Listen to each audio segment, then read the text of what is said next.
kez daha selamlar. Beni takip eden misafirim satılacaktır. Daha önce Titanic Deluxe Bodrum'un 2 tane videosunu yayınlamıştım. Ama bu yıl yeni sezonla ilgili burada yapılan değişiklikleri içeren bir yeni video hazırlamak istedim. Ayrıca Titanic Deluxe Bodrum'la ilgili bu yıl tatil düşünen misafirlerimize yine girişten itibaren çekeceğim görüntülerle tatillerinin farklı bir bakış açısıyla, oteli farklı bir bakış açısıyla değerlendirmeleri sağlamaya çalışacağım. Şimdi öncelikle ben bu videoyu hazırlarken tabii aslında 2 gündür buradayım. Yapmak istediğim bir şey var farklı olarak, diğer videolardan farklı olarak. Sizlere Titanic Deluxe Bodrum'da gördüğüm, öne çıkan, geçtiğimiz yıldan da farklı olarak misafirlere vurgulamak istediğim özel hizmetler var. Kısaca özetlemek istiyorum. Bunlardan bir tanesi bu yıl başlayan bir hizmetle kapıdan girişten itibaren tüm odalarda kalan misafirler için standart oda bile kalıyor olsanız kişisel asistanlık hizmeti veriliyor. Yani kapıda sizi karşılayan bir asistan arkadaşımız WhatsApp'la bir iletişim hattı kuruyor sizinle ve tatilin sonuna kadar olabilecek isteklerinize gece saat 24'e kadar anlık olarak cevap verebilecek bir hizmet noktasına taşımışlar. Bu da sizin ihtiyaç duyacağınız hizmetler konusunda hiç yorulmadan sahilde de olsanız, odanızda da olsanız, restoranda olsanız asistanınızdan her konuda geri bildirim alabiliyor olmanız anlamına geliyor. Bunun dışında çok önemli çocuklu aileler, bebekli aileler, özellikle 1, 2, 3, 4 yaşındaki bebekli aileler için Tiny Kids Club'da bir bakım odası oluşturulmuş ve isterseniz 1, 2, 3 ve 4 yaşındaki bebeklerinizi bile belli ortamlarda, belli koşullarda orada bırakabiliyorsunuz. Bunu şimdi ücret ödemenize gerek kalmıyor. Gün içerisinde anne babalar birkaç saat bile olsa bebeklerini orada bir bakıcı eşliğinde bırakabiliyorlar ve tatillerine kısa bir özgürlük katabiliyorlar. Yine önemli belirtmek istediğim bir diğer hizmet alakart restoranlarla ilgili. Geçtiğimiz yıl alakart restoranlarda küver ücreti vardı. Bu yıl 3 tanesi konsepte dahil edilmiş durumda ki Titanic Deluxe Bodrum'da alakart restoranların sahil bandında ve ne kadar keyifli, usta ödüllü şefler eşliğinde size akşam yemeğini deneyime dönüştürecek, çok keyif alacağınız deneyimler yaşatacak ortamlarda sunulduğunu söylemek isterim. Bu yıl Begonville deniz ürünleri alakartı, Pascarella İtalyan alakartı ve Hasır Türk mutfağı alakartı konsepte dahil edilmiş durumda. Ekstra ücret ödemeden bunlardan faydalanabileceksiniz. Bu da yeni bir hizmet olarak listeye eklenmiş bu sene. Bunun yanı sıra odalarda hangi oda tipinde kalırsanız kalın yine minibar konsepti ve çay, kahve, kolajen çayına kadar genişletilmiş bir setup ikramıyla yine hizmet alanında bir adım daha yukarı taşınmış Titanic Deluxe Bodrum'da. Ve son olarak en önemlisi belki de finali sona sakladım. Buradaki 2 günlük gözlemlerim sonucunda vardığım bir kanaatle ekibin çok mutlu olduğunu gördüm. Bu tamamen misafirlere yansıyor. Çok güçlü, çok donanımlı bir ekip oluşturulmuş, eğitimleri buna göre planlanmış. Bir kere öncelikle yeterli sayıda personel olduğunu gözlemlediğimi söyleyebilirim. Sahilde, restoranlarda, barlarda sürekli her yerde bir arkadaşımızı görebiliyorsunuz ve hizmet almak istediğinizde kimseyi aramıyorsunuz. Zaten onlar hemen size göz teması kuruyorlar ve size hizmet verirken de gayet mutlular. Bu anlamda otel ne kadar lüks, ne kadar konforlu olursa olsun ekibin aslında bu işi tamamladığını ve benim Titanic Deluxe Bodrum'da bunu rahatlıkla tavsiye noktasında gözlemlediğimi söylemek istiyorum. Lafı çok uzatmayacağım artık. Öne çıkan maddeleri sizlerle paylaştım, gözlemlediğim maddeleri paylaştım. Şimdi birazdan izleyeceğiniz videoda da yine görüntüler eşliğinde Titanic Deluxe Bodrum'un ayrıcalıklı tatil sunan ortamlarını ve hizmetini sizlerle paylaşıyor olacağım. Ve efendim videoma başlarken de sizlerden ricam Titanic Deluxe Bodrum'la ilgili rezervasyonunuz için Tatilium ekibine ulaşmayı ihmal etmeyiniz. Bizler bu çalışmaları sizlerin rezervasyonunuza talip olduğumuz için gerçekleştiriyoruz ve rezervasyon taleplerinizi ekibimiz memnuniyetle bekliyor olacak. ETS Tur'un yetkili satış ajansisi olarak bu rezervasyonunuzu Tatilium'dan güvenle yaptırabileceğinizi bir kez daha atlatarak Titanic Deluxe Bodrum videoma başlıyorum. Haydi buyurun. Sunuma başlarken öncelikle drone görüntüleriyle otelin konumunu ve genel yapısını sizlere göstermek istiyorum. Türkiye'nin en lüks otellerinden birisi olan Titanic Deluxe Bodrum, Güvercinlik'te Pina Yarımadası'nda yer alıyor. Bodrum merkeze 25 kilometre, Bodrum Milas Havalimanı ise sadece 15 kilometrelik oldukça kolay ulaşılabilir bir noktada yer almakta. Otelin konumunun bana göre en önemli özelliği eşsiz bir manzaraya hakim tepenin yamacında bulunuyor olması. Bu sebeple de resepsiyondan başlamak üzere, lobi alanından başlamak üzere odaları, havuzları, barları, restoranları, kafeleri gibi neredeyse bütün hizmet alanları bu manzaraya hakim olarak konumlanmış durumda. Bu açıdan baktığımızda tesisin 3 özelliği öne çıkıyor bence görüntü itibariyle. Birincisi kahverengi çatılı bloklarda bulunan odaları. Birbirinden bağımsız bloklarda toplam 407 adet odası var. Ve tabii ki bu odalar arasında sizlerin keyfinize göre veya kişi sayınıza göre seçebileceğiniz farklı oda kategorilerine sahip. Bunları yürüyerek yapacağım oda turunda sizlere sunuyor olacağım. Hemen akabinde ikinci dikkat çeken nokta havuzu. Çok güzel görünümlü, fantastik bir havuzu var. Muazzam bir manzaraya sahip ve gerçekten size havuz keyfini son noktasına kadar yaşatacak bir yapıya sahip. Sonrasında ise tabii ki plajı. Plaj da kendi içinde farklı bölümlere sahip. Pavilyonların olduğu bölüm, sadece yetişkin misafirlerin kullanabildiği bölüm veya iskele alanı gibi misafirlerin plaj keyiflerini farklı alanlarda tadabilecekleri bölümler var. Tabii ki tüm bu hizmet alanları içerisinde alakart restoranlar, çok sayıda bar, şov sahnesi, aquapark alanı gibi birçok hizmet noktası var ve hepsi de çok güzel bir manzaraya hakim durumda. Ve efendim bu kuş bakışı görüntülerle otelin genel yapısını ve mimarisini sizlere kısaca özetleyebildiğimi düşünüyorum. Birazdan resepsiyon ve lobi alanından başlamak üzere test içerisinde yürüyüş yapacağım ve birçok hizmet alanını bolca görüntüyle sizlere aktarmaya çalışacağım. Sizler de Titanic Deluxe Bodrum'da tatil yapmaya karar verirseniz ve benim yaptığım bu çalışmanın da sizlerin tercihinize katkı sağladığını düşünürseniz lütfen rezervasyon için bizlere yani tatilim ekibine ulaşınız. Bizler de rezervasyonunuzu gerçekleştirerek Titanic Deluxe Bodrum'da güzel bir tatile vesile olalım istiyoruz. Rezervasyon taleplerinizi memnuniyetle bekliyoruz. Haydi buyurun başlayalım. Ve efendim Titanic Deluxe Bodrum videomuza başlıyoruz. Tabii ki her zaman yaptığımız gibi lobi ve resepsiyon alanında giriş yapacağız. Sizlerin karşılanacağınız ve karşılaşacağınız bölümde özel ikramlar eşliğinde onun da dışında otelin harcalıklı hizmetlerinden birisi olarak özel bir asistanlık hizmetiyle karşılaşacağınızı belirtmek istiyorum. İlknur Hanım gibi ve ekibindeki arkadaşlarımız sizleri karşılıyorlar. Asistanlık hizmetiyle hızlı bir şekilde check-in'inizi yapmanızı sağlıyorlar. Sizler tatilinize başladıktan sonra sonuna kadar WhatsApp üzerinden online haliyle sizle irtibatta kalarak olası isteklerinize hızlı dönüş yapıyorlar ve memnuniyetinizi sağlıyorlar. Ben de bu hizmetten size bahsederek turumuza başlıyorum. İlknur Hanım'a da bize eşlik ettiği için teşekkür ediyorum. İlknur Hanım. Ben teşekkür ediyorum. Tüm misafirlerimizi bekliyoruz. Peki ben de Titanic Deluxe Bodrum'u gezdirmeye hemen başlıyorum. Buyurun. Ve efendim Titanic Deluxe Bodrum 2022 videomuza başlıyoruz. İlk karşılama alanından tabii ki aracınıza geldiğiniz zaman burada karşılama ekibindeki arkadaşlarımız aracını teslim alıyorlar. Transfer aracına geldiyseniz yine burada karşılanıyorsunuz ve valizlerinizi içeri alır. Kolay gelsin, günaydın. Teşekkürler, günaydın. Hemen şöyle ilerliyorum çok zaman kaybetmeden arkadaşlara selam verdikten sonra ve lobi ve resepsiyon alanını kısaca göstereceğim size. Günaydınlar, kolay gelsin. Bu yıl burada değişiklikler yapıldı. Karşılama alanı resepsiyonda daha dekor anlamında farklılıklar gözlemleyeceksiniz. Otele daha önce gelen misafirlerimiz daha önceki videolarımızı izleyen misafirlerimiz var ise.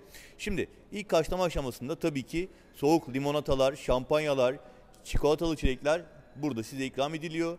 Bu arada az önce bahsettiğimiz İlknur Hanım ve ekibindeki arkadaşlarımız kahverengi gömlekli olanlar, kahverengi kıyafetli olanlar kişisel asistan arkadaşlarımız sizleri karşılıyorlar ve check-in işlemlerine de başlıyorlar. Şimdi buradan bahsettikten sonra kısaca lobi ve resepsiyon alanında bir görüntü alacağım. Sonra da yürüyerek sahile kadar ilerleyeceğim ve oteli size anlatmaya devam edeceğim. Ama önce Titanic Deluxe Bodrum'a geldiğinizde ilk içeri girdiğiniz zaman karşılaşacağınız şu muhteşem alanı ve manzarayı size göstermek istiyorum. Muhtemelen kahvenizi şurada içmek istersiniz. Hoş geldin kahvesini veya kokteylinizi. Çünkü manzara buradan müthiş. Bakın şurada da çok güzel alanlar var. Burada check-in işlemlerinizi kişisel asistan arkadaşlarımızla gerçekleştirdikten sonra artık hemen şuradaki asansörlerden aşağı inip odanıza doğru tatile başlayabilirsiniz. Bu arada 24 saat açık olan lobby bardan hemen bahsetmek istiyorum. Her zaman yaptığımız gibi bu bölümde Titanic Deluxe Bodrum'un Ultra Her Şey Dahil konsepti bu sene High Class Ultra Her Şey Dahil oldu. Oldukça geniş premium marka içeceklerin sunulduğu. Daha da önemlisi burada premium markaların ötesinde miksolog arkadaşların hazırladığı Titanic imzalı kokteyllerle tatilinize başlayabiliyorsunuz. Buradaki konsept otelin hemen hemen bütün barlarında birebir aynı şekilde uygulanıyor. Yani şöyle örnek vereyim. Şişe biralardan aromalı kahvelere, Schiller marka kahvelere veya premium marka içeceklere kadar otelin bütün barlarında sahile kadar bu hizmet High Class Ultra HDR konseptinde verilebiliyor. Markaları zaten siz görüyorsunuz. Ben hepsini tek tek saymayacağım ama burada kritik olarak şöyle bir bilgi vermek istiyorum. Bakın aşağıda minimum 8-10 çeşit şişe bira görüyorum. Bunların tamamı barların birçoğunda konseptle dahil olarak sunuluyor. Herhalde kriter olması açısından yeterli olacaktır. Diğer premium marka alkol içeceklerin markalarını zaten siz gördünüz. Şimdi buradan turuma devam ediyorum. Aşağı çıkacağım ve yürüyüşe başlayacağım. Efendim şimdi lobi alanından sahile doğru yürüyüş yapacağım ve bu yürüyüşümü özellikle görüntülemek istiyorum. Şimdi sağlı sollu odalar var ve drone görüntülerinde otelin eğimli bir arazide olduğundan zaten bahsetmiştim size. Ve bu arazide siz odanızdan veya resepsiyon lobi alanından aşağı doğru inerken böyle basamak basamak, daha doğrusu bölüm bölüm yürüyen merdivenler ve asansörler size eşlik ediyor. Yani merdivenlerden ya da diğer yoldan yorularak gidip gelmek zorunda değilsiniz. Üstü gölgelendirilmiş, sizi güneşten koruyan birkaç tane yürüyen merdiven. Ben de şöyle biraz hızlı ilerleyeyim. Bunları size göstermek istedim. Bakın iniyorsunuz. Bir başka platforma geldik. Bir başka bölüme geldik. Kademe kademe iniyoruz. Yine odalar var sağlı sollu. Bu arada shuttle servisler ve yeni gelen misafirleri eşyalarıyla beraber götürüp getiren buggy'ler devam ediyor çalışmaya. Size bahsetmek istediğim hemen karşımıza çıktı. Bakın bir sarı taksi levhalı shuttle servis var. Merhabalar, kolay gelsin. Merhabalar. Şimdi bu shuttle servisler şeyin haricinde, hani giriş çıkış yapan misafirin haricinde sadece otel içerisinde bir yerden başka bir yere gitmek isteyen misafirlere hizmet veriyor. Misafirlere hizmet veriyor. Ve yürüyen merdivenlerden tekrar bahsedelim. Yürüyen merdivenlerde yine sizin gitmek istediğiniz noktaya göre ulaşımınıza kolaylık sağlıyor. Ben de bundan size bahsetmek istedim. Şimdi hazır bu noktadayken hemen oda turumuza başlayalım isterseniz ve Titanic Deluxe Bodrum'da odaları keşifle ilgili ilk oda örneğimize girelim. Burada deniz manzaralı standart bir odayla başlıyoruz. Şöyle dönelim. Rahatsız etmeyin veya odamı temizleyin düğmelerini kısaca gösterdikten sonra ortalama 39 ila 45-46 metrekare arasında değişen bir standart odaya giriş yaptık. Sağ tarafımızdaki banyoyla başlayalım. Gayet şık, Titanic konforunda bir banyo ama burada dikkatimi çeken benim panjurlu pencere. Duş alanı oldukça ferah, gün ışığı alıyor ve bu panjurlu pencere dilerseniz yatak odası tarafına doğru açılıyor. Yağmur duş kullanılmış, bir de oturma alanı var duş içinde. Dikkat çekici bir de özellik aromaterapi marka buklet malzemenin kullanılması. Titanic'e özel üretilen markalar bunlar, tabii ki diş bakım setleri, tıraş setleri veya diğer banyo bakım malzemeleri burada bulunuyor. Saç kurutma makinesi, klozet derken banyoyu kısaca özetleyip şöyle çıkıyorum ve hemen banyo kapısının karşısındaki dolabı açıyorum. Tam açamadım. Evet, şimdi bütün odalarda standart olarak bornoz ve aslında genellikle tatil otellerinde pek rastlamadığımız ütü ve ütü masası hizmeti odalarda standart olacak. Bütün odalarda bunları göreceğiz. Elbette kasa var. Hemen şu bölümde terlikler var. Yine çamaşırla ilgili işte laundry malzemeleri, çamaşır poşeti, kirli poşeti burada. Ama ütü ve ütü masasına dikkatini çekmek istiyorum. Bütün odalarda standart olacak bu. Şimdi odanın içine doğru ilerliyorum yavaş yavaş. Buradaki boy aynasının yanından geçiyorum. Ve hem lüks ve konforlu, aynı zamanda Ege mimarisini, Ege atmosferini yansıtan dekora sahip bu odaya giriş yapmış olduk. Deniz manzaralı standart oda bu oda ve girer girmez hemen şöyle sol tarafta minibar dikkatimi çekti. Gayet güzel renkli dolu bir minibar var. Önce üstteki çekmeceye bakalım. Pringles, kraker var, Haribo var, çay kahve ikramı var. Ve üstte de 2 şişe su ve kettle sizleri bekliyor. Minibarın içi ise gayet dolu. Biralar, kolalar, meyve suları, kapiler ve Bodrum mandalina suyu, Toblerone'lar. Öyle dop dolu bir minibar. Günlük olarak kullanılan yerine yenisi konuluyor. Yine Titanic'ler için özel üretilmiş rahat ve konforlu yataklar. Burada da kullanılmış. Televizyon ünitesine doğru döndüğümde buradaki plaj çantasını görüyorum. Denize, havuza giderken havlunuzu veya plaj malzemenizi koyabilirsiniz. Birkaç adım attığımızda bir köşe koltuk. Bu koltuk tabii ki ek yatak olarak da kullanılabiliyor. Odanın kapasitesi 2 yetişkin artı 1 kişi 1 çocuk gibi düşünebilirsiniz. Ama 2 artı 2 dediğimiz, hani 2 çocuk var ise veya 2 yetişkin daha var ise biraz burası sıkışık olacaktır. Deniz manzaralı bir standart oda demiştim. Balkona çıktığımız zaman da gayet geniş oturma alanına sahip bir balkon sizleri bekliyor olacak. Yine Güvercinlik koyunun muhteşem manzarasına hakim. Oteldeki bütün odalar deniz manzaralı odalar. Aşağı yukarı bu manzaraya hakim şekilde konumlanmış durumda. Şöyle biraz daha görüntü ekliyorum. Bu arada ana restoranın üst tarafındayız. Bakın gayet güzel, rahat koltuklar var. Minderleri ve genel yapısı itibariyle size balkon keyfi yaşatacak bir konsept oluşturulmuş burada. Ve standart deniz manzaralı odanın manzarası işte bu şekilde. Perdeleri açtığınız zaman yatağınızdan bile deniz manzarası izleyebileceğiniz bir özelliği olduğunu herhalde söylersek yanlış olmaz. Bakın şöyle döndüğümüz zaman. Banyoyla yatak odasını ayıran bölümdeki şu bölümü açabiliyoruz. Panjurlu pencereyi açabiliyoruz.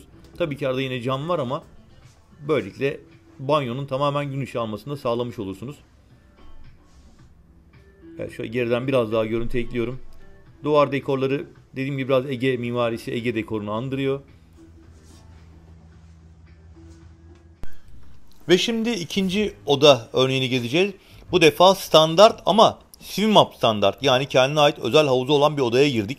Şimdi final kısmını en sonunda göstereceğiz. Önce isterseniz şöyle standart banyodan bir başlayalım. Sol tarafımızda standart Swimap odanın banyosu.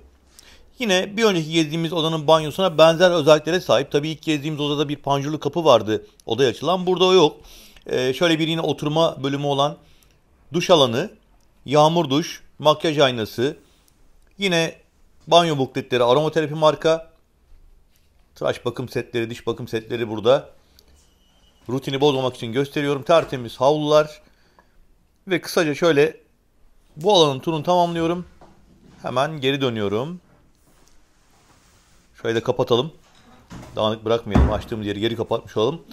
Ve banyo kapısının karşısındaki dolabı açıyorum. Yine burada da önce terlikler şuradaki çekmecede. Dikiş setine kadar burada bulabilirsiniz. Kasa zaten var. Ütü ve ütü masasını lütfen unutmayın. Titanic'te Lüks Bodrum'da bütün odalarda standart. Yani bu alışılagelmişin dışında bir şey. Ve baskül. Yine tatil boyunca kilonuzu kontrol edilmemiz için. Tabi bornozları görmedik galiba. Evet, doğru tahmin etmişim. Bornozlar burada. Yine doğal malzemelerden yapılan tekstil malzemeleri kullanılıyor genel olarak. Ve bornozlarda bu özellikle. Şöyle birkaç adım attığımızda artık odaya girmiş olacağız. 2 yataklı bir oda. Standart oda. Bir önceki odanın aynı özelliğine sahip. Oda, yani yatak durumlarını tabii siz talebinize göre biz otele iletiriz. Onlar sizin isteğinize göre hazırlayabilirler. Burada Schiller marka kahve kapsülleri var. Ve espresso kahve makinesi. Burada organik çaylar var. Kolajen çayını atlamayalım. Kolajen çayı çok önemli. Odalarda kolajen çayı dahil bırakılmış. Bakın burada yine fincanların yanı sıra ne göreceğiz? Haribo, işte krakerler var. Cips var. Antep fıstığı var. Çok iyi ya. Süper. Cips ve Antep fıstığı. Tekrar kapatalım. Altta da dolu bir içecek dolabı, minibar. Bira çeşitleri, kola. Bakın Bodrum gazozunu atlamayın. Meyve suları, Toblerone'lar. Yine dolu bir minibar. Kullandığınız yerine ertesi gün yenisini koyuyorlar. Hatta gün içinde de eğer fazla kullanırsanız yine isteyebilirsiniz. Plaj çantası, televizyon ünitesi. Standart şöyle seramik zeminli odada görüntüyü ekleyelim. Yatakların son derece kaliteli olduğunu ve Titanic markasına özel üretildiğini bir kez daha hatırlatalım. Çok rahat ve uyku konforu sağlayan yataklar olduğunu söylemeden geçmeyelim. Ve yavaş yavaş finale doğru gidiyorum. Çalışma masasında gösterdikten sonra havuzun olduğu yere çıkacağım. Burada Maji Sanat Evi'nin broşürleri var. Oradan da bahsedeceğim size video içerisinde ve işte Swimap standart odanın havuzu. Buradan balkona çıkıyorsunuz, terasa çıkıyorsunuz ve çok güzel bir oturma grubu. Havlularımız, içeceklerimizi bırakacağımız sehpamız ve serinleme havuzumuz. Tabii bu havuz odaya özel değil, yani yandaki diğer Swimap odalarla beraber kullanıma açık. Ama size şöyle bir tüyo vereyim. Eğer isterseniz buradaki sandalyelerin yerine şezlong isteyebilirsiniz. Hani burada ben güneşleneceğim, kendi odamda havuza girip burada biraz keyif yapacağım ama şezlongum olsun derseniz arkadaşlar yardımcı oluyorlar. Ah, çamaşır şeye çarptım. Şunu kapatalım, açık kalmış. Mayolarınızı, havlularınızı burada kurutabilirsiniz. Evet. Havuzda kalmıştık. Özellikle böyle taş zeminli, doğal taş zeminli havuzlar gayet güzel, dekoratif görünüyor. İsterseniz buraya şezlong getirilebilir demiştik ve tekrar odaya giriş yapıyorum. Standart Swimap odayı size göstermiş oldum.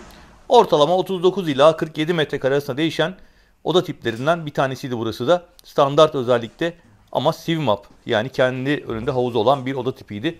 Ve turuma devam ediyorum. Ve şimdi sırada Deluxe oda var. Özel bir oda tipi gezeceğiz. Deluxe veya Deluxe, artık nasıl telaffuz etmek isterseniz. Şimdi bu oda 80 metrekarelik özel bir oda tipi. Hemen sağ tarafımızda bir klozet ve lavabo alanıyla başladık. Birkaç farklı bölüm var odanın. Tek bir bölümden oluşmuyor. Şimdi sırayla hepsini göstereceğim size. Bu tuvalet ve lavabo alanından sonra bakın karşı tarafta banyo bölümü. Hemen şurada gözümüze çarpan housekeeping arkadaşlara mesaj verilebilecek. Odamızı temizleyin veya rahatsız etmeyin bölümleri. Banyo bölümü gözümüze çarptı. Biraz daha ileride ise bir oda var ama sağ taraftaki giyinme odasında pas geçmeyelim. Gayet önemli bir alan burası. Şurada terlikler var, gözüme çarptı. Kasayı gördük. Şimdi valizleri ve diğer eşyaları buraya baktığınız zaman size son derece odanızı rahat kullanma imkanı tanıyan bence önemli bir oda. Plaj çantası diğer odalarda olduğu gibi yine size hediye ediliyor. Bornozlar yine aynı şekilde burada.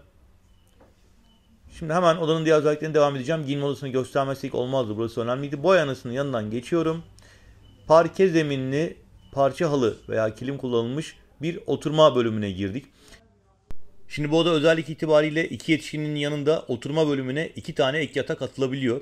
Bakın ilave yatak orijinal yataklı. Hani açılır kapanır yatak ama tam bir ideal yatak burada.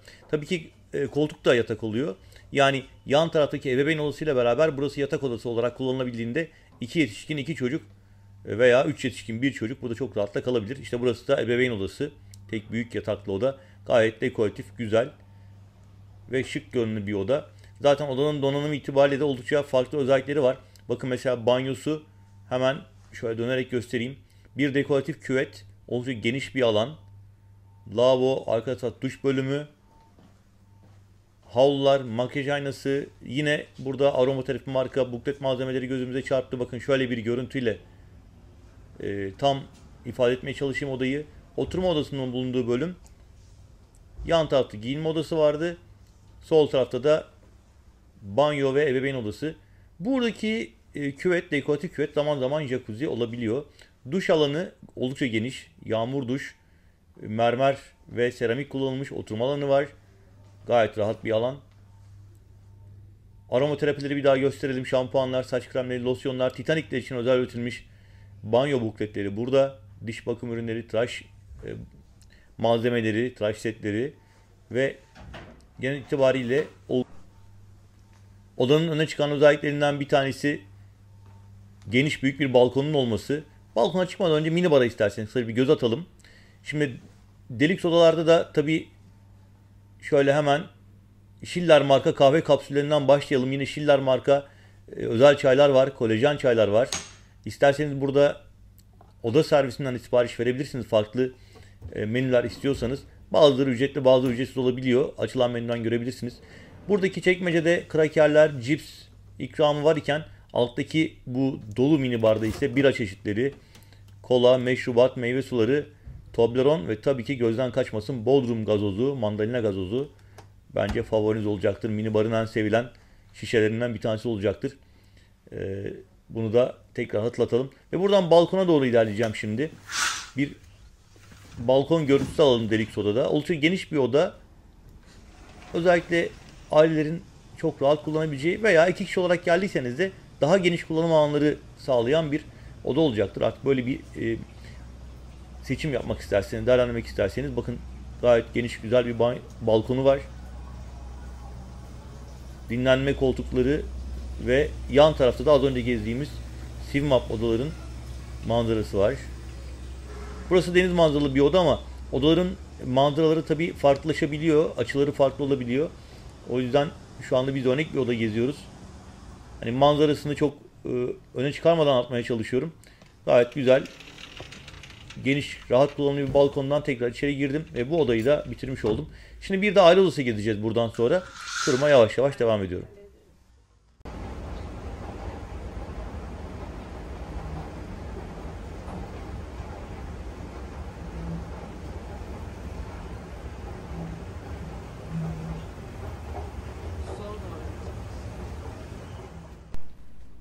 Ve şimdi bir de aile odası göreceğiz.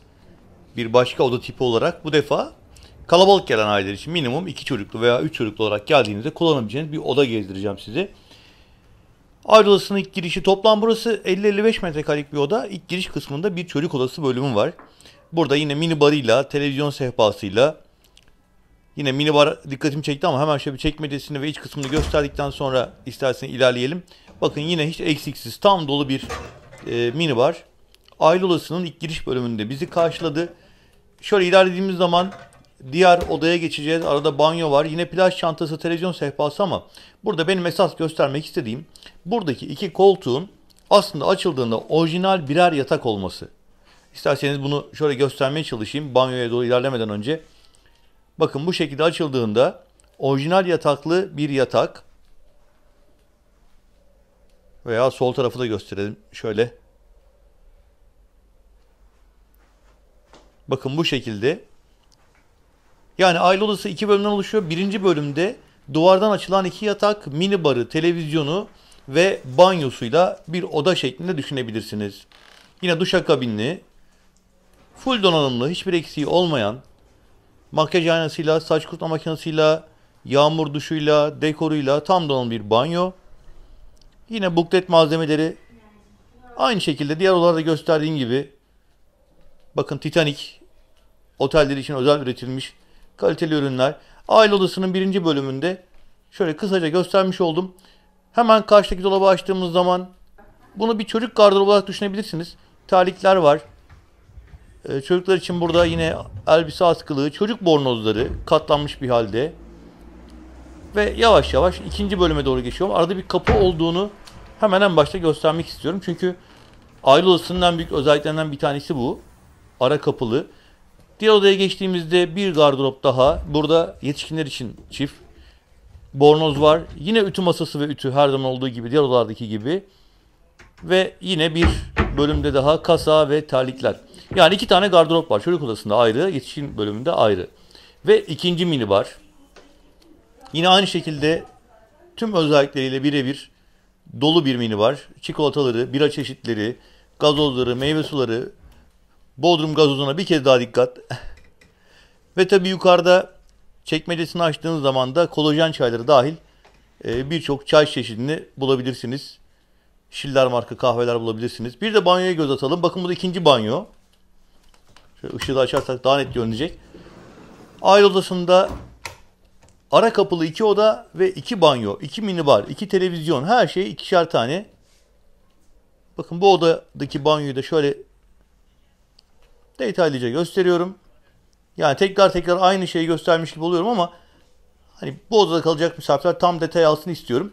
Bu odada bir tane olan tek şey balkon. Titanic'te Bodrum'da bir aile odası geziyoruz. Ortalama 55 metrekarelik bir oda. İki bölümden oluşuyor. Ama tek balkonu var. İki yatak odası, iki banyo, iki televizyon, iki minibar, tek balkon. O da son derece normal. Burada ebeveyn odası olarak düşünülebilir. Gayet güzel bir deniz manzarası var. Tabii aile odalarında deniz manzarası bu tercihe göre yine rezervasyon aşamasında lütfen teyitleşerek ilerleyelim. Ebeveyn odasının olduğu bölüm tek yataklı. Yine standart odalardaki aynı donanıma sahip çalışma masası ve buradan da yavaş yavaş odayı özetleyerek artık yine bir başka oda tipini görüntülemek üzere ayrılıyorum. Şimdi otelin en öne çıkan özel odalarından bir tanesine gidiyorum.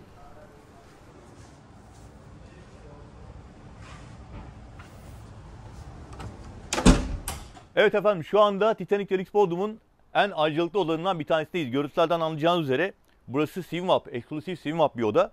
Ama odanın en büyük ayrıcalıkları sadece kendine ait bir havuzun olması değil. Bunun dışında çok farklı ayrıcalıkları var. Bunlardan size bahsedeceğim.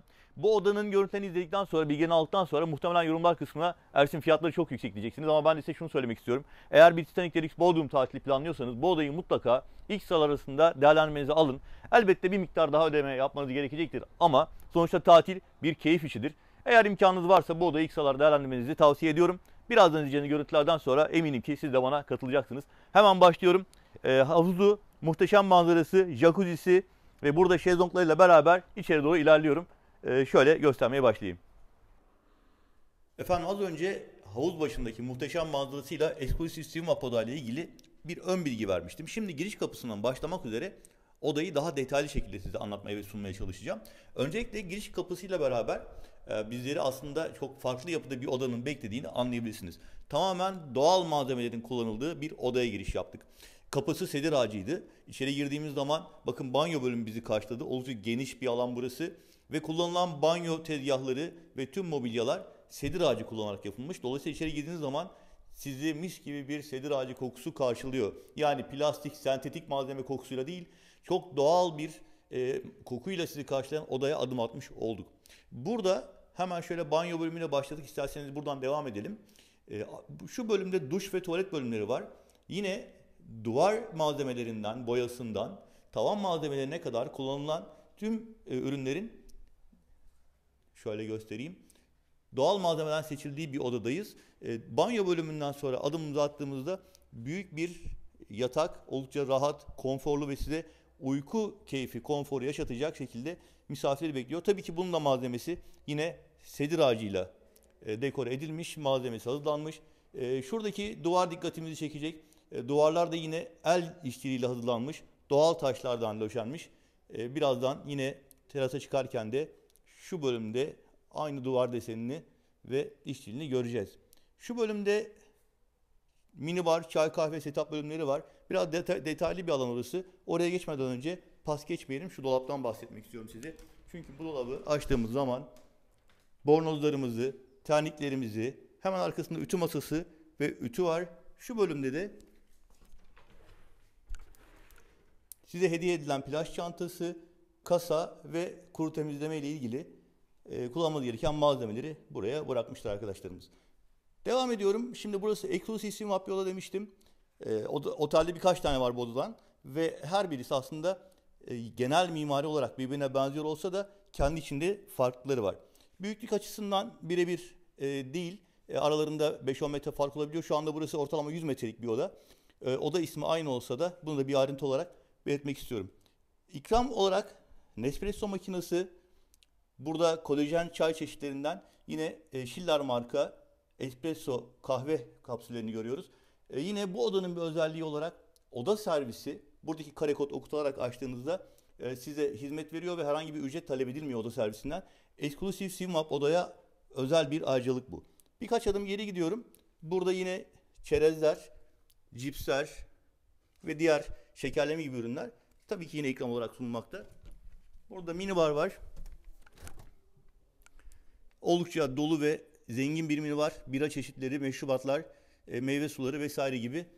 Burada içecek çeşitleri var. Vesaire gibi diyorum çünkü bu aslında çok önem arz etmiyor. Sizin istediğiniz başka içecekler buradaki menüde mevcutsa yine ücretsiz olarak gün içinde de size servis ediyor arkadaşlar. Bu da Exclusive Singapur'da da bir özellik olarak karşımıza çıkıyor. Şimdi yatağın yanındaki aynadan da bahsederek ve hemen baş ucundaki güzel tablodan da bahsederek odanın diğer özelliklerini anlatmak üzere devam edeceğim. Çünkü tablo dedim, özellikle gösterdim. Odalarda kullanılan tabloların yine bir ayrıcalıklı özelliği var. Özellikle İtalya'da çok ünlü ressamların yaptığı tablolar bunlar. Ve her odada farklı konseptlerde farklı sahneleri sergileyen tablolar göreceksiniz. Geldiğiniz zaman inşallah kısmet olursa. Burada böyle bir tablo ama başka bir Exclusive odada yine farklı bir sahne sergilenmiş oluyor. Bir oturma grubu. Oturma grubunun karşısında ise Prenses Ada'nın heykeli var. Karya'nın başkenti Halikarnassos Bodrum'da Prenses Ada, tabii bunun hikayesi biraz uzun süre anlatmayacağım ama her odada yine farklı heykeller odanın kendi özelliği olarak sergileniyor. Swimap Exclusive odaların hepsinde böyle bir heykel konseptini bulacaksınız. Ve ben artık yavaş yavaş terasa doğru ilerleyeceğim. Muhteşem güzel bir manzara görünüyor çünkü. Ama bu ilerleyişimi gerçekleştirirken yine bir ayrıntıdan bahsedeceğim. Mesela yerdeki kilimler tamamen el yapımı ve tüm odalarda yine birbirine aynı olmayan farklı özellikle kilimlerle karşılaşacaksınız. Yine bu da bir ayrıcalık olarak misafirleri bekliyor.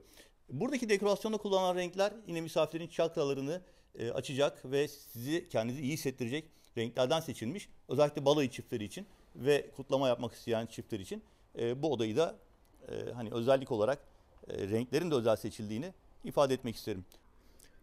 Terasa çıktığımız zaman hem oturma gruplarıyla hem jacuzzi'siyle, şezlonglarıyla aynı zamanda tabii ki havuzuyla Swimap özelliğini taşıyan bir terasa çıkmış oluyoruz. Zeytin ağacının da burada bir değer kattığını odaya ve terasa söyleyerek şöyle biraz daha yakınlaşmak istiyorum. Şu anda gezdiğimiz Exclusive Swimap oda diğer Exclusive Swimap'lardan bir fark olarak kendine özel bir havuza sahip. Hemen yan tarafta da Exclusive Swimap'lar var ama onlar aynı havuzu kullanıyorlar. Tabii rezervasyon aşamasında sizin isteğinize göre, müsaitliğe göre bu oda veya yandaki odalardan birisini seçebilirsiniz. Jacuzzi'niz tamamen size özel tabii ki. İstediğiniz gibi burada keyif yapabilirsiniz. Manzaraya karşı havuz veya jacuzzi keyfi. Şezlonglarınızda güneşlenebilir. Ve oda servisinden sipariş verdiğiniz içeceklerinizi burada yudumlayarak Bodrum'un tadını çıkartabilirsiniz. Titanic Deluxe Bodrum farkı ile. Tekrar şöyle bir görüntü alıyorum. Ve odaya geri dönüyorum. Oda ile ilgili aklıma gelen bir özellik, ışıklandırma sisteminin de özel planlandığı ve farklı renklerde, farklı yoğunluklarda ışıkları seçebileceğinizi de hatırlatmak istiyorum. Genel özelliklerini anlatmış oldum. Çıkarken başka bir oda turuna doğru da devam ederken özetle söylemek istiyorum ki bu oda sizin Titanic Deluxe Bodrum tatilinizde oda seçiminizi yaparken ilk sıralarda değerlendirmeniz gereken bir oda olmalı. Çünkü gerçekten kendinizi çok iyi hissedeceğiniz, tatilinde değer katacak bir oda deneyimi olacaktır. Evet, yavaş yavaş çıkış yapıyorum.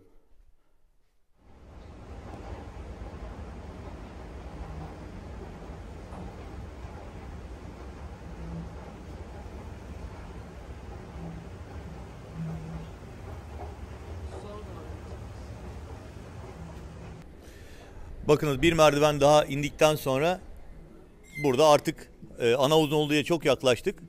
Alakart rezervasyon deski ve diğer bazı aktivitelerle ilgili bilgi alabileceğiniz bir bölüm var burada. Gayet güzel. Merhabalar, günaydın. Kolay gelsin. Buradan da bir asansörle artık havuzun olduğu yere ve sahilin olduğu yere inebiliyorsunuz. Hemen şuradan da ana havuzu görüntüye ekleyerek böyle güzel bir tatil görüntüsüyle videomuzu renklendirelim isterseniz.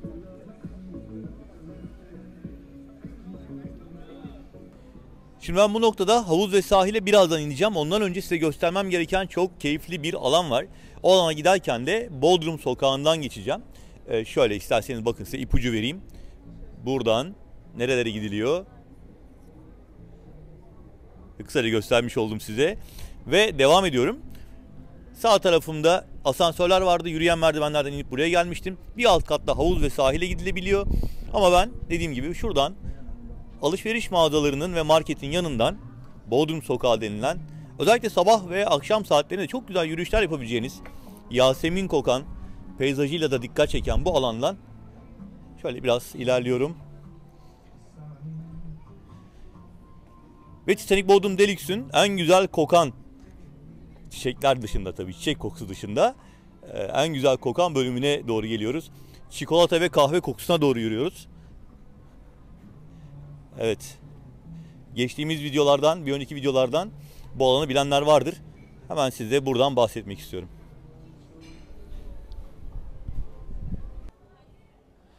Efendim, Titanic Deluxe Bodrum'da özellikle öğleden sonraları, akşamüstü saatlerinin en keyifli noktalarından bir tanesindeyim. Bunu söylememdeki sebep muhteşem manzaranın kahve, çikolata ve waffle kokusuyla birleşmiş olması. Otel buraya sanat meydanı diyor. Ama baktığınız zaman sanki Paris'te çok şık böyle bir meydanda keyifli sohbetlerin yapılabildiği, kahvelerin içildiği bir alan olarak da ben ifade edebilirim. Şimdi Schiller marka aromalı kahveler, 3. nesil kahveler, aynı zamanda yöresel kahveler var. Türk kahvesi olmazsa olmazlardan. Bu tarafta da dondurma ve waffle köşesi var. Burada anlatırken yüzümden gülücükler çıkıyorsa bu kokuları çok sevdiğim içindir. Size buradan biraz bahsetmek istiyorum. Efendim, bulunduğum noktada Schiller marka dünyanın en ünlü kahve markalarından bir tanesidir.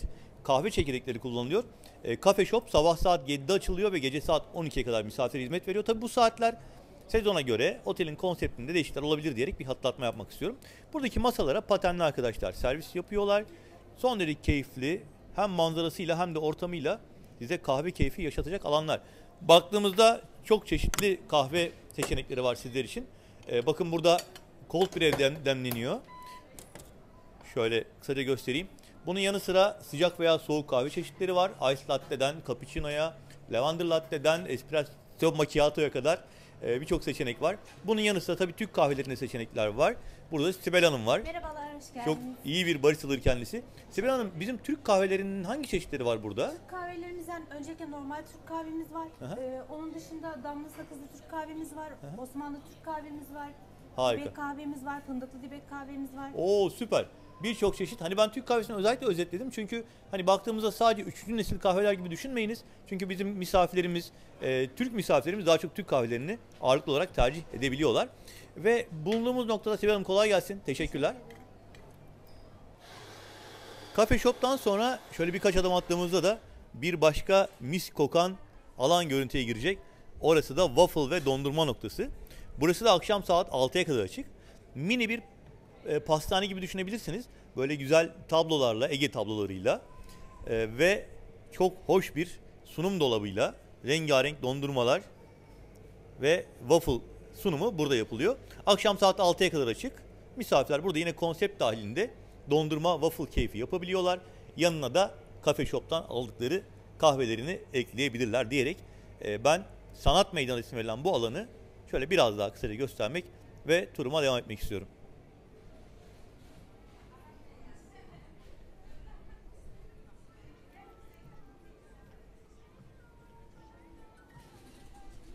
Bu arada ben eklemek lazım ki oteldeki tüm hizmet noktalarında böyle barkod olan menüler var. Siz kare kodu okuttuğunuz zaman açılan menüden az önce gördüğünüz patenli arkadaşlara sipariş verebiliyorsunuz ve masanıza servis alabiliyorsunuz.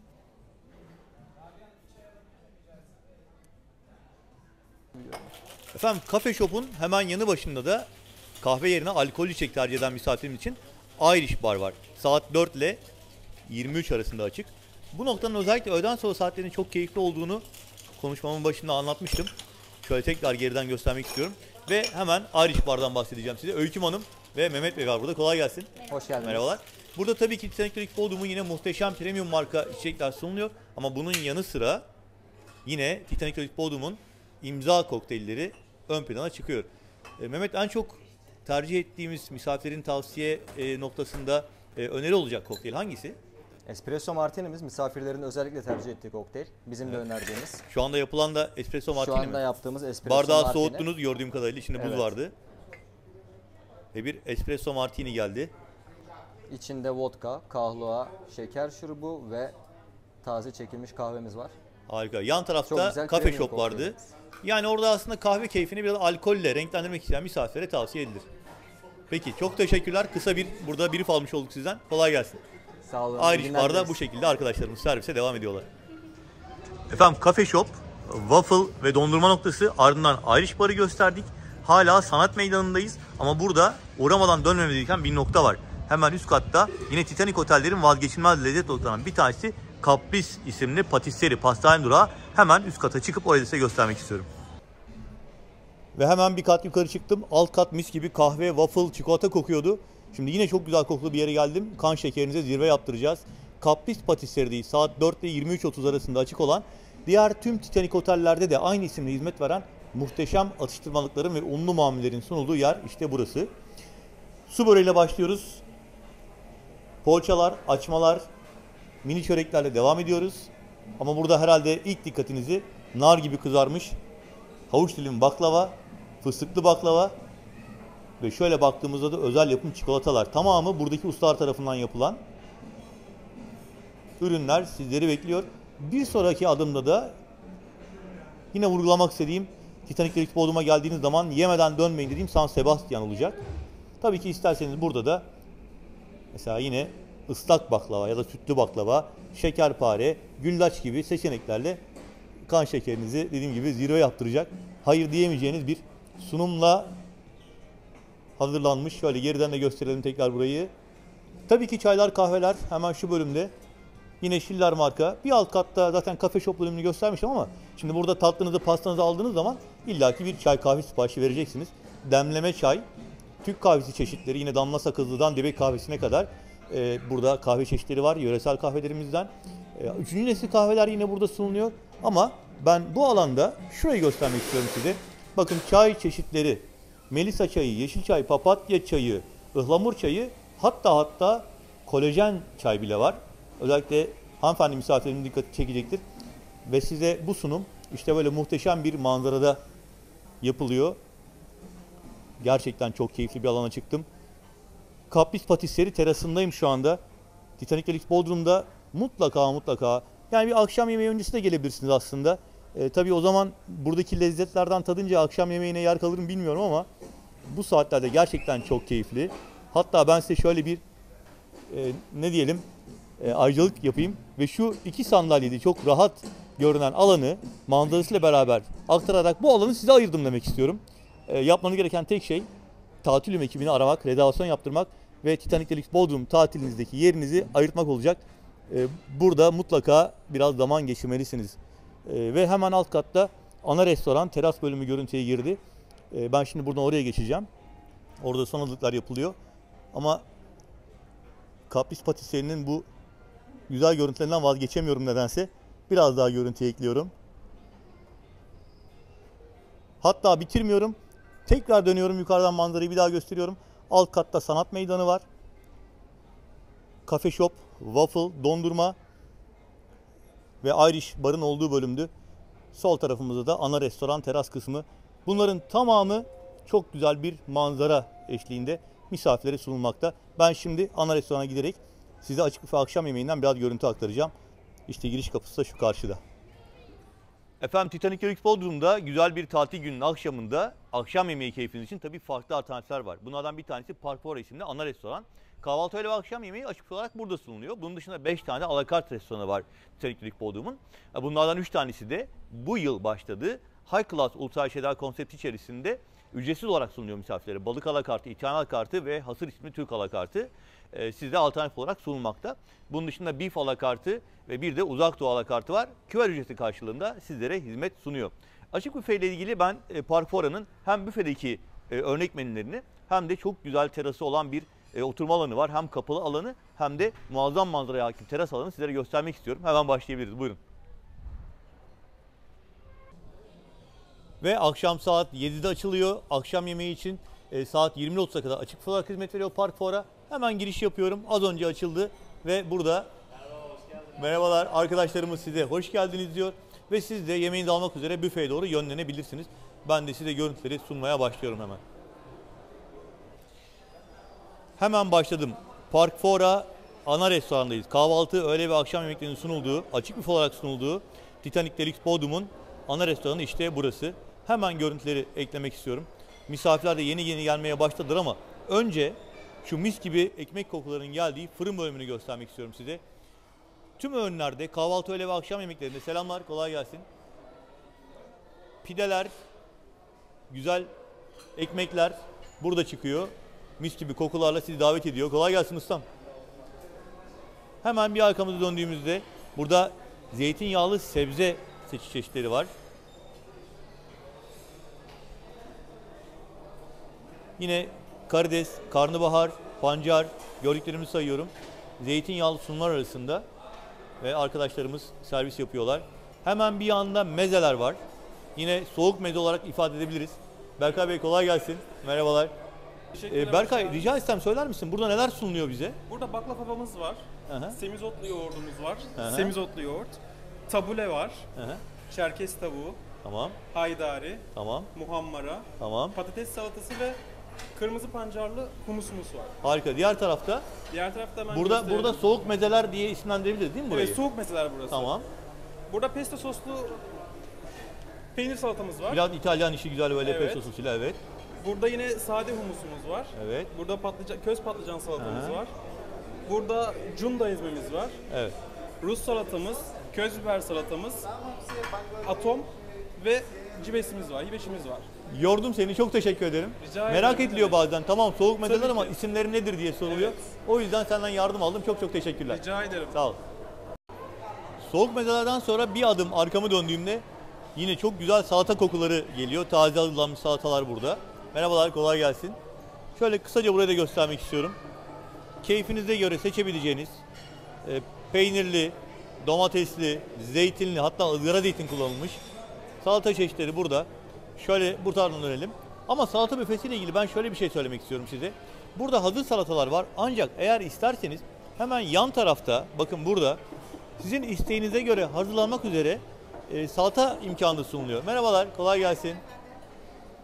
Misafirlerimiz yan taraftaki hazır salata çeşitlerinden beğenmezlerse buraya gelip taze taze nasıl istiyorlarsa o şekilde salata hazırlatabiliyorlar. Kim hazırlıyor? İsminiz? Kolay gelsin. Kolay gelsin.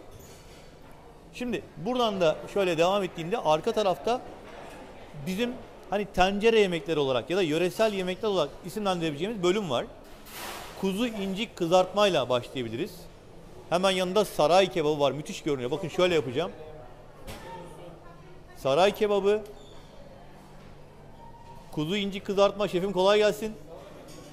Hemen burada zeytinyağlı biber dolma. Dolma sevenlere.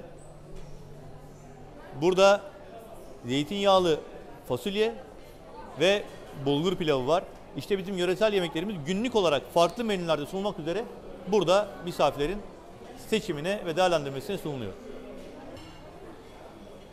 Salata büfesinin ardından yine arkamı döndüğümde bu defa diyet ürünler, haşlanmış sebzeler, kefir, meyveli yoğurtlar ama bebekler için de Hip marka mamalar ve sebze meyve püreleri var.